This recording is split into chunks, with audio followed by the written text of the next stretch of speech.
update, mais pas n'importe quel update. Je vous retrouve pour l'update du Love. Et non, c'est pas parce que je me suis transformée en Laurine, c'est pas parce qu'il y a 15 romances dans mon update, c'est parce qu'il y a 2 coups de cœur et demi. Je sais pas si ça existe les coups de cœur et demi, mais voilà. J'invente la notion, demi coup de cœur. Voilà. Donc, il y a déjà ces 3 bouquins que j'ai adoré, plus un petit bonus que vous verrez qui a un lien très très loin avec les livres, mais du Love aussi.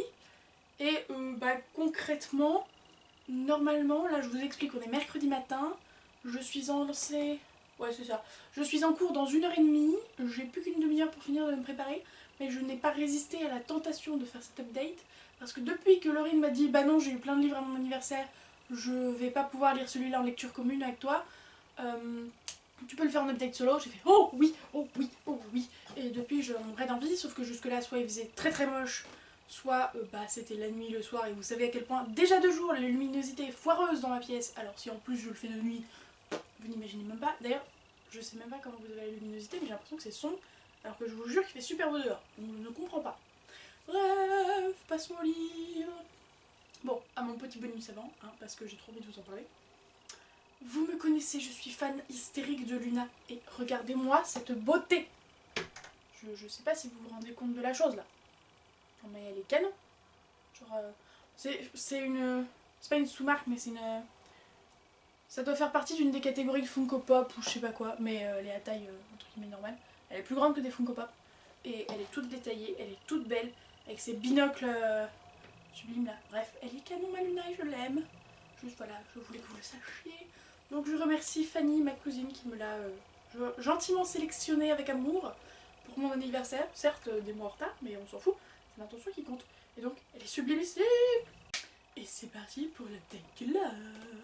Et on va commencer avec follement le premier tome de la série Lucie Valentine aux éditions J'ai lu pour elle, collection Promesse, qui a été écrit par Heather Weber, je sais pas, on s'en fiche, mais en tout cas on remercie cette gentille madame. Ici on va suivre l'histoire de Lucie Valentine qui, pour des raisons que je ne vous donnerai pas, va être obligée de, pendant quelques semaines, soutenir l'empire familial qui est en fait un matchmaker, comment on peut appeler ça, en gros elle fait se rencontrer des gens pour qu'ils sortent ensemble et qu'ils se marient, et ils ont une super bonne réputation parce que accessoirement ils voient les auras des gens et du coup ils savent qu'il faut mettre ensemble. Le seul problème c'est que Lucie elle est en grosse panique parce qu'elle les voit pas les auras des gens et qu'elle a quand même 2 semaines pour survivre à l'emprise familiale, donc c'est la merde. Cette histoire elle était génial. Franchement, c'était juste trop bien. J'ai pas envie de vous en dire trop en fait. Déjà, je vous en ai dit pas mal sur le résumé. Mais le problème, c'est que vous savez que je ne sais pas parler des bouquins que j'adorais. Voilà. Donc, c'est une romance, vous l'aurez compris. Il y a du policier, parce que je vais pas dire quoi, mais en gros, elle va faire... elle va toucher la main de quelqu'un, parce qu'elle-même a ses propres pouvoirs, mais différents de ceux de ses parents. Et elle va voir un truc parfaitement glauque. Et du coup, elle va se mettre en quête de qu'est-ce qui s'est passé, de quoi, comment, pourquoi, quel est ce Beans. Et juste trop bien. Non, franchement, cette histoire, elle est géniale. Et vous devriez vraiment la lire. Si vous aimez la romance, je ne peux que vous conseiller. D'ailleurs, j'ai pas supplié Laurine, mais franchement presque, de le lire. Bon, au final, elle le relègue après toutes ses lectures, mais je vous jure qu'elle va surkiffer quand ça sortira. Et quand ça sortira, bien sûr, quand elle le lira. Et voilà. Si vous aimez le policier, franchement, ça passe. Du point de vue policier uniquement, c'est pas oufissime. Mais combiné avec la romance, c'est oh. Et puis l'autre gars, ils vont trop bien ensemble. Voilà, j'avais juste envie. Dès le début, j'étais en mode mais non, tu ne dois pas lui résister. Mais si, sortez ensemble, si, on s'en fout du reste. Enfin bref, du coup voilà, je ne peux que vous conseiller, que ce soit, que vous soyez des fans de romance, des fans de policiers, voilà, ceci est fait pour vous. Et j'ai tout adoré de A à Z. Les personnages étaient géniaux, l'écriture de l'auteur, voilà, c'est pas ouf, mais ça se lit à une vitesse fulgurante, donc c'est génial. En gros, si vous voulez, je sortais de ma lecture du 4, donc normalement quand vous voyez cette update, vous avez déjà vu l'update qui parle du 4, donc je vous le mets par là. Je sortais de ma lecture du 4 et j'étais en mode putain, c'est à dire qu'avec mon boulot maintenant j'aurai tellement jamais le temps de lire que je vais mettre 2-3 semaines à lire chaque bouquin, ça va être un enfer. Celui-là, je l'ai lu en 2 jours. Voilà. Bon, certes, c'était le week-end, mais normalement, le week-end, je bosse aussi. Hein. Je travaille, je prépare mes cours, tout ça, tout ça. Donc, bah, j'aurais jamais dû le lire si vite. Mais je l'ai lu à une vitesse fulgurante, ce qui montre à quel point vous devez lire ce livre. Et dernier argument après, je vous fiche la paix avec ce livre. Mais, bah, Margot liseuse, elle l'a adoré aussi. Donc voilà, moi je dis ça, je dis rien, faites ce que vous voulez, hein, voilà. Le problème c'est que quand on a des coups de cœur aussi magistraux que celui-là, vous vous dites ouais mais c'est chiant parce que le bouquin je vais le lire après, il va en pâtir, je vais forcément le trouver moins bon, du coup même si ça avait été un coup de cœur, si je l'avais lu après une autre lecture, bah là ça le sera pas. C'était me sous-estimer. Oh ouais je sais, je l'ai tellement agité que vous avez pas vu ce que c'était. Je l'ai vu nulle part sur Booktube, mais comme vous savez, en ce moment, on n'est malheureusement pas très active. Donc d'ici à ce que vous le voyez sur la chaîne, vous l'aurez déjà vu ailleurs. Mais c'est pas grave, c'est pas grave, c'est pas grave. Il s'agit de Sombres étoiles de Mallory Blackman aux éditions Milan. Alors je m'excuse d'avance parce qu'il est tellement shiny que je ne sais pas comment je vais faire, même avec ma luminosité foireuse, pour que vous ayez pas tout dans la tronche. Là ça va à peu près, non? Bref. Donc c'est une histoire de science-fiction. Pure et dure dans le sens où contrairement à d'habitude, c'est ni une dystopie ni du post-apo. Moi, en général, la science-fiction que je lis, c'est post-apo ou dystopie. Là, c'est ni l'un ni l'autre, c'est vraiment dans des vaisseaux spatiaux et tout. C'est même, je dirais plus, un huis clos dans un vaisseau spatial. Sauf le tout début, mais bon, c'est pas grave. Et voilà. Alors, je vais juste lâcher une petite phrase que mes abonnés les plus fidèles ou ceux qui me connaissent le plus comprendront. Et c'est pas du tout pour faire de l'élitisme, c'est juste que, voilà, je veux pas que tout le monde comprenne forcément. Mais la fin m'a doublement plu. Voilà. Si vous me connaissez, vous savez ce que ça veut dire. Oh,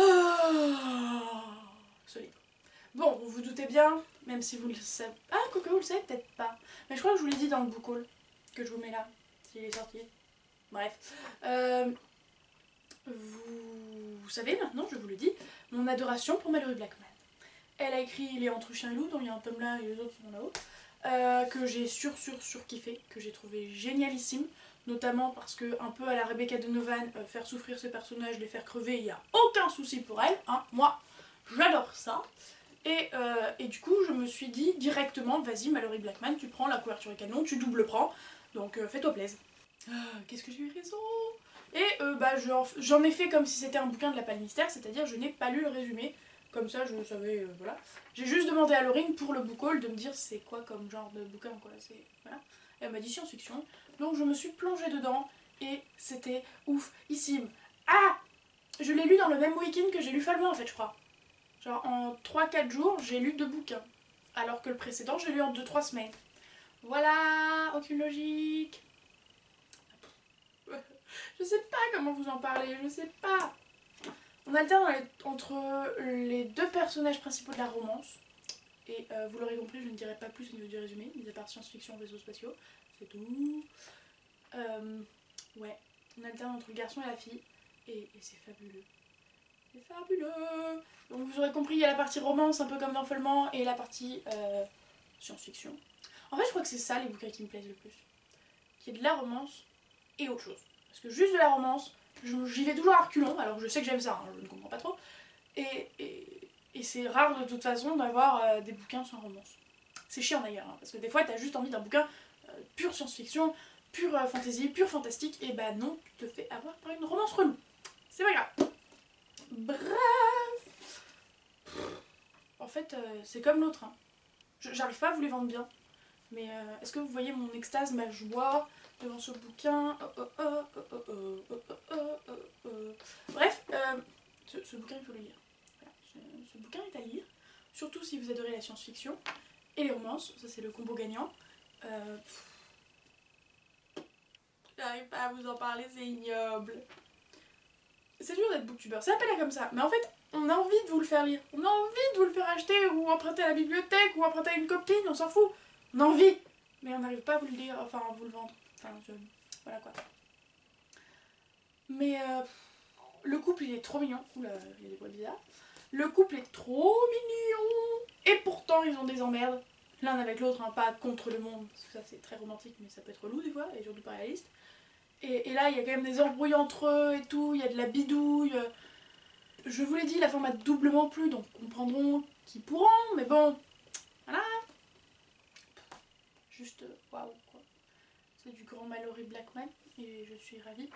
Si vous vous posez la question, non, ce n'est pas aussi bien qu'Entre Chien et Loup, mais je pense que je vous dis ça parce que, Entre Chien et Loup, c'est comme ça que je l'ai découverte, donc forcément je m'y attendais pas à la base à aimer autant, donc voilà, alors que là je m'attendais à aimer autant. Et deuxièmement, parce que je ne les ai pas relus, il me semble, je ne veux pas m'avancer, mais il me semble que je les ai pas relus depuis mon adolescence. Et en général, tout ce qui est enfance-adolescence, quand on commence à s'en éloigner, on l'idéalise peut-être un petit peu trop.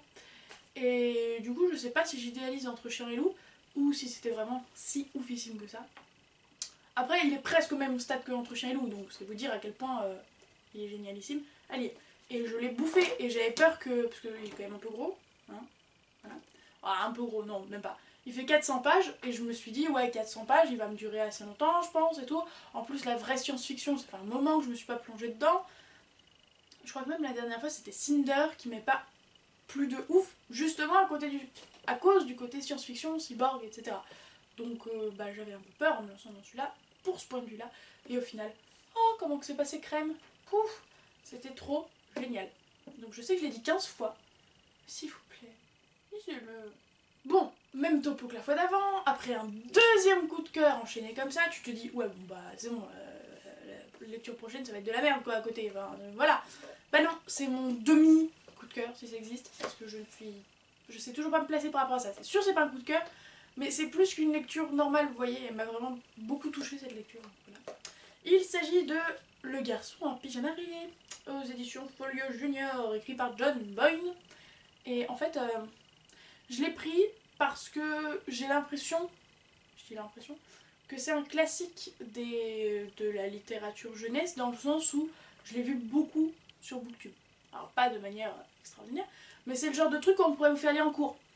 Maintenant que j'ai lu, je peux vous le dire. Et je vais même, comme dans le book haul, que je vous mets là aussi, mais il me semble que c'est le même que l'autre. Alors si c'est le même, je pourrais pas vous le mettre à nouveau. Mais je vous lis le résumé parce que je ne peux pas ne pas le lire, il est trop génial. Vous ne trouverez pas ici le résumé de ce livre, car il est important de le découvrir sans savoir de quoi il parle. On dira simplement qu'il s'agit de l'histoire du jeune Bruno, que sa curiosité va mener à une rencontre de l'autre côté d'une étrange barrière. Une de ces barrières qui séparent les hommes et qui ne devrait pas exister. Tada! Donc pour ceux qui ne l'auraient pas compris, je vais quand même faire un tout petit ch'tou de résumé. C'est pendant la Seconde Guerre mondiale. Et le garçon au pyjama rayé, Seconde Guerre mondiale. C'est bon, vous l'avez? Bon, voilà. On est du point de vue donc de Bruno, 9 ans. Et vous vous doutez bien qu'un petit garçon de 9 ans, allemand qui plus est, il comprend rien à ce qui se passe quoi. Ses parents ne l'informent pas, personne ne l'informe parce que c'est un truc de grand, donc il est pas au courant, il fait des trucs qu'il comprend pas, du style je claque les talons, je lève la main en l'air, et je dis une phrase mais je comprends pas ce que ça veut dire. D'ailleurs il y a même un moment où il nous dit qu'il croit que ça veut dire bonsoir ou bonne journée ou un truc comme ça, voilà, pour vous faire une idée. Et tout du long, nous en tant qu'adultes on comprend ce qui se passe mais lui il comprend rien. Il répète les choses. Par exemple, qu'est-ce que je peux vous donner comme exemple? Bah, le garçon pyjama marié, hein, tout du long, il reste sur il est dans son pyjama, il a une calotte sur la tête. Voilà. Tout du long, il va nous dire qu'il n'a pas déménagé à Auschwitz, ou à côté d'Auschwitz, il a déménagé à Auschwitz. Genre Ausch, vite. Voilà. Et c'est génial. C'est génial. Ce bouquin m'a plu de fou. Voilà, c'est pas un coup de cœur, je l'ai dit, mais voilà. Le petit Bruno qui comprend rien, on a tellement d'empathie pour lui, on se met à sa place, on se dit le pauvre il comprend rien et lui il est du bon côté de la barrière et il comprend pas pourquoi il y a un mauvais côté de la barrière. Il comprend pas. Il est perplexe. Il demande à ses parents l'engueulent, forcément vous vous doutez bien. Il rencontre à un moment notre cher moustachu, voilà. Et il comprend pas. Il se dit juste c'est un gros casse-couille hein, sur le moment je crois. Juste un truc comme ça en mode c'est un relou celui-là et tout, pourquoi on fait tout un tintouin pour lui, machin. La Seconde Guerre mondiale du point de vue d'un gamin de 9 ans, c'est génial. Et la fin. Alors, je vais arrêter de parler du bouquin là, juste à nouveau si vous aimez l'histoire, si vous aimez la jeunesse, je vous le conseille. Derrière il y a écrit à partir de 12 ans, mais très honnêtement, je pense que on va travailler brièvement dessus en classe avec mes élèves. Mais voilà. Donc, si vous aimez l'histoire, si vous aimez la jeunesse, vous devez le lire, je dis bien devez, hein, je ne mâche pas mes mots. Et pour les autres, je vais tenter de vous convaincre en vous disant que la fin est juste génialissime, qu'on la voit certes venir, mais elle est génialissime, que je n'ai pas pu m'empêcher de lâcher 2-3 petites larmes, hein, voilà, mais c'était trop beau. C'est une pareille, je l'ai dévoré cette lecture-là, bon, peut-être pas aussi rapidement que les deux précédents, hein. C'est un demi-coup de cœur, voyons, ce n'est pas un coup de cœur complet, mais c'est génial, c'est génial. Après, vous voyez, moi je comprends le à partir de 12 ans, parce que je pense que c'est une lecture sur laquelle il faut être accompagné. Elle fait 200 pages, donc vous voyez, c'est non plus pas ouf, quoi. Mais je pense qu'il faut être accompagné parce que quand on vient d'apprendre tout ce qu'il y a autour de la Seconde Guerre mondiale, donc en CM2, donc à 10 ans, quoi, on se rend pas forcément compte que c'est de ça qu'on parle. Parce que comme on reste de A à Z du point de vue du petit Bruno, nous on comprend parce qu'on a les faits historiques bien en tête, parce qu'on les connaît, parce qu'on nous les a rabâchés pendant des années et des années. Peut-être qu'à 10 ans, c'est pas trop le cas. Donc si tu dis à un gamin de 10 ans Auschwitz, il va peut-être pas comprendre Auschwitz. Il fera peut-être pas le lien. Après j'en sais rien, hein, je vous le dirai peut-être en fin d'année quand je l'aurai travaillé avec eux. Là je peux pas vous annoncer. Et il y a plein de trucs comme ça, c'est des sous-entendus. Et même moi qui suis très nulle pour comprendre l'implicite, les sous-entendus, là c'est super important de les comprendre parce que sinon l'histoire n'a pas grand sens. Hein, voilà. Et même à la toute fin, le personnage comprend pas ce qui se passe, quoi. Il n'y a pas d'illumination ou de moment où il comprend. Non, de A à Z il ne comprendra pas ce qui se passe. Voilà. Et c'est sur cette note très sombre mais très belle que je vais laisser ce livre. Et j'espère que Laurine va le lire, un de ces quatre. Non pas pour ses cours d'histoire, parce que comme on est du point de vue du garçon de 9 ans, ça n'apporte rien du point de vue historique, mais je pense que ça peut être potentiellement utile pour le bac de français ou pour le bac de philo. L'un ou l'autre. Peut-être pas du tout, hein, mais je me dis que ça peut toujours aider, donc j'espère qu'elle le lira. Et j'espère que vous aussi, si vous passez votre bac là ou dans 2 années à venir, vous serez intéressés, parce que je vous le dis, c'est de la jeunesse et il fait 200 pages. Donc franchement, si vous n'aimez pas les classiques parce que c'est toujours lourd, long et casse-couille, dites-vous que c'est le point de vue d'un garçon de 9 ans dans un bouquin de 200 pages. Voilà, c'est pas la folie. Mais en tout cas, explosion dans mon petit cœur tellement c'était bien. Et pourtant, il s'y passe pas grand-chose, vous voyez. C'est genre... Enfin... il décrit son quotidien, quoi. Il a dû déménager de Berlin dans cette maison déprimante de Auschwitz, et ça le saoule, quoi. Il a pas envie d'être là, donc il va explorer un peu, il va découvrir un copain avec un pyjama et ils vont discuter. Voilà. Bref, lisez-le aussi. Ouais, je sais, je viens d'allonger votre wishlist. Et alors, il y a un problème? Oh, en tout cas, c'en est tout pour ce magnifique update du Love, qui me mettra presque en retard pour mes cours, mais je vais me dépêcher, n'est-ce pas? Et voilà. Les 3 lectures sont à lire. Je vous les reconseille une dernière fois vivement. Et en plus, j'espère que vous avez été satisfaits parce que il y a une romance policière, une romance science-fiction, un classique histoire jeunesse. Donc il y en a pour tous les goûts. Donc je suis sûre que qui que tu sois, tu as rajouté l'un de ces bouquins dans ta wishlist. Et si tu ne l'as pas fait, je viendrai chez toi pour te taper sur les doigts. Et si je me permets de faire cette déclaration, c'est parce que j'ai pas beaucoup d'abonnés, d'accord? Ok. Bref, je vous souhaite de joyeuses lectures, comme dirait l'autre.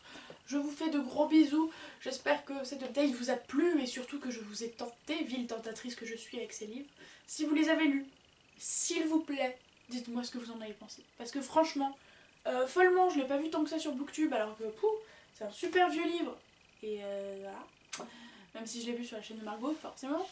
Le garçon en pyjama marié, je l'ai vu à plusieurs reprises, mais je vous avoue que d'ici à ce que je l'ai lu, j'avais oublié les commentaires des gens dessus et ce qu'ils en avaient pensé. Mais je suppose que si je l'ai lu, c'est bien parce que quelqu'un l'avait adoré.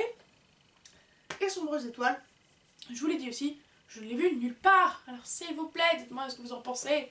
Voilà, et dites-moi si vous comptez l'acheter, si je vous ai aidé à vous donner envie. Et je sais que le bon mot ce n'était pas aider, mais c'est pas grave. Voilà, je vous fais de gros bisous, rejoyeuses lectures. Tout ça, tout ça. Je vous dis à la prochaine. Ciao!